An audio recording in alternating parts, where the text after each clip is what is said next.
ஓம் சாந்தி 21/4/2025 காலை முரளியின் சாரம்.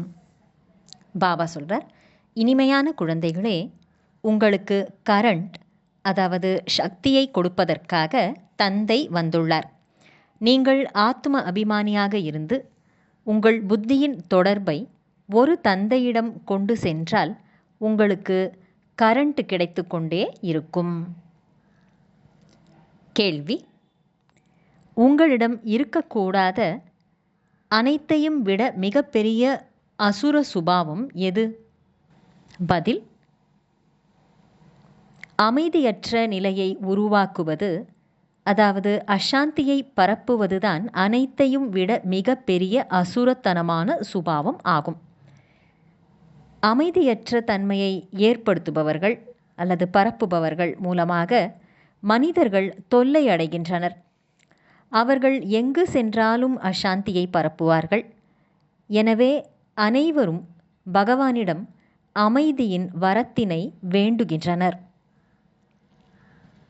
பாடல்: தீபத்துக்கும் புயலுக்கும் நடுவில் நடக்கும் யுத்தத்தின் கதை இது. ஓம் சாந்தி. இனிமையிலும் இனிமையான காணாமல் போய் கண்டெடுக்கப்பட்ட செல்லமான குழந்தைகள், பாடலின் வரியை கேட்டீர்கள். இந்த பாடல் பக்தி மார்க்கத்துக்கு உரியதாகும். பிறகு அதனை ஞானத்திற்காக மாற்றம் செய்யப்பட்டுள்ளது. வேறு யாரும் இம்மாதிரி மாற்ற முடியாது. தீபம் என்பது என்ன, புயல் என்பது என்ன என்று உங்களில் கூட வரிசைப்படியான முயற்சியின் பிரகாரம் அறிந்து கொள்ள முடியும். ஆத்மா எனும் தீபம் மங்கி போய்விட்டது. அந்த தீபத்தை பிரகாசப்படுத்துவதற்காக இப்போது தந்தை வந்திருக்கின்றார் என்று குழந்தைகள் நீங்கள் புரிந்திருக்கின்றீர்கள். யாரேனும் இறந்து போய்விட்டால் அவர்கள் அருகில் தீபத்தை ஏற்றுகின்றனர். அதனை மிக கவனமாக பார்த்து கொள்கின்றனர். ஒருவேளை தீபம் அணைந்து விட்டால் ஆத்மாவானது இருளில் செல்ல வேண்டியதாகும் என்று தீபத்தை ஏற்றுகின்றனர். சத்யுகத்தில் இம்மாதிரி விஷயங்கள் கிடையாது. அங்கு வெளிச்சத்தில் இருப்பார்கள். பசி என்ற விஷயமே இருக்காது. அங்கு பொக்கிஷங்கள் பெரிய அளவில் கிடைத்திருக்கும். இங்கு ஆழ்ந்த இருள் இருக்கின்றது. கெட்டுப்போன உலகம் அல்லவா? அனைத்து ஆத்மாக்களின் தீபமும் மங்கி போய்விட்டது.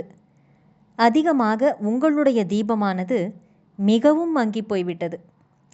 குறிப்பாக தந்தை உங்களுக்காக வந்திருக்கின்றார். உங்களுடைய தீபமானது மங்கிவிட்டது. இப்போது கரண்ட் சக்தி எங்கிருந்து கிடைக்கும்? கரண்ட் தந்தையிடமிருந்து மட்டுமே கிடைக்கும் என்று குழந்தைகள் நீங்கள் அறிவீர்கள். கரண்ட் அதிகமானால் பல்பில் வெளிச்சம் அதிகமாக வெளிப்படும். இப்போது நீங்கள் மிக பெரிய மிஷின் மூலமாக கரண்ட்டை அடைகின்றீர்கள். பம்பாய் போன்ற பெரிய நகரங்களில் பெரிய மனிதர்கள் இருக்கின்றார்கள். ஆகவே அதிகமாக கரண்ட் தேவைப்படும். எனவே அவசியம் பெரிய மிஷின் வேண்டும். இதுவோ எல்லைக்கு அப்பாற்பட்ட விஷயமாகும். முழு உலகத்தைச் சேர்ந்த ஆத்மாக்களின் தீபம் மிகவும் மங்கிவிட்டது. அவர்களுக்கு கரண்ட் கொடுக்க வேண்டும். புத்தியின் தொடர்பை தந்தையிடம் ஈடுபடுத்துங்கள். இதுவே முக்கியமான விஷயம் என்று தந்தை புரிய வைக்கின்றார். தேகி அபிமானி ஆகுங்கள்.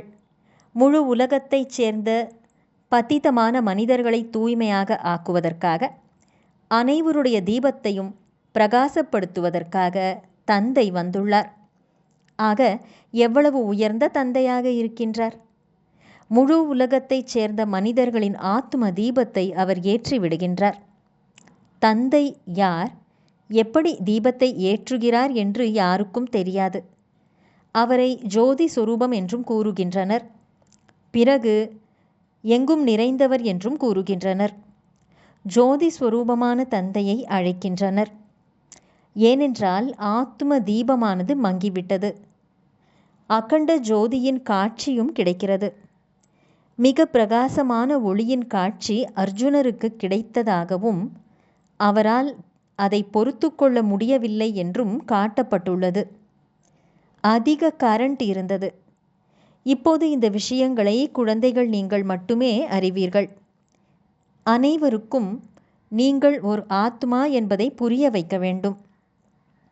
ஆத்மாக்கள் மேலிருந்து இங்கு வருகின்றன.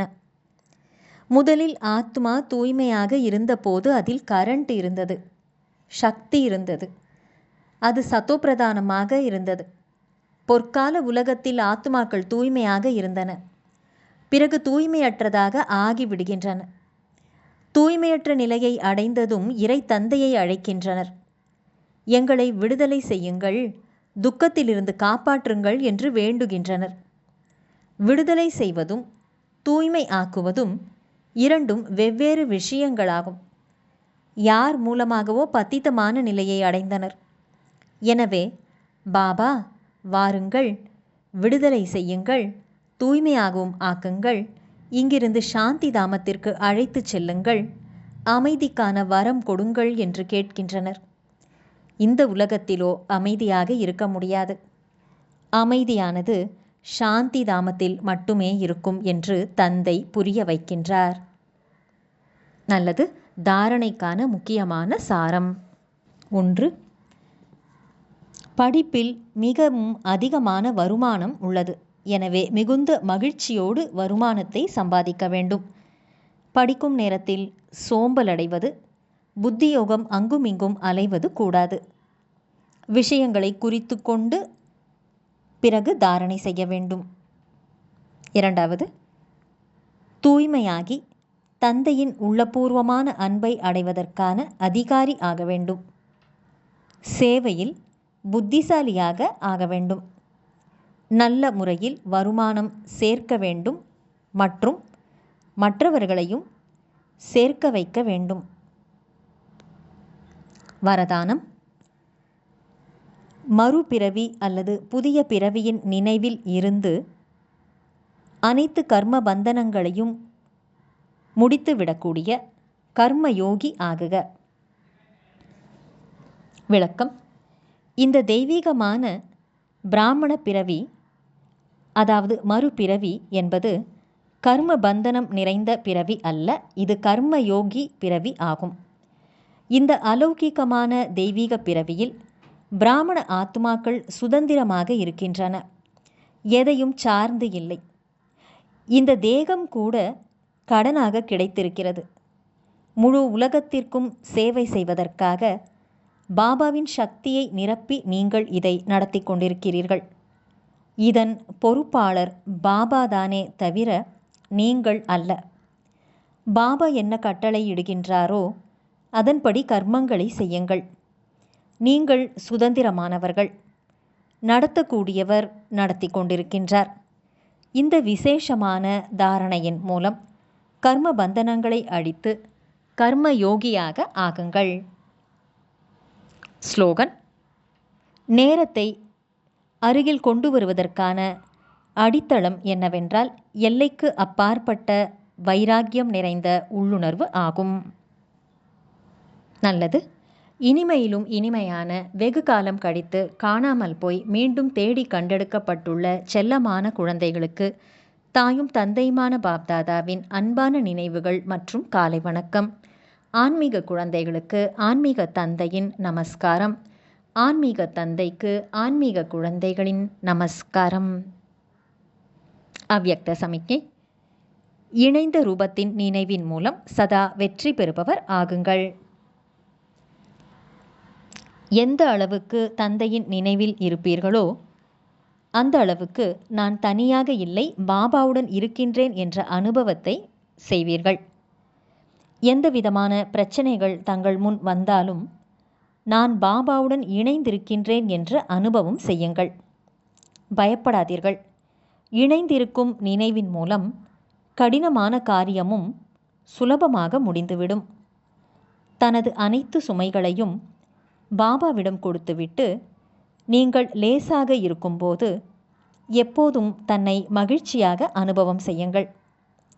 மேலும் ஃபரிஷ்தாவுக்கு சமமாக நடனமாடுங்கள். தனது அனைத்து சுமைகளையும் பாபாவிடம் கொடுத்துவிட்டு லேசாகிவிடுங்கள். அப்போது சதா தன்னை மகிழ்ச்சி நிறைந்தவர் என்றும் அனுபவம் செய்வீர்கள். ஃபரிஷ்தாவுக்கு சமமாக நடனமாடிக்கொண்டே இருப்பீர்கள். நல்லது. ஓம் சாந்தி.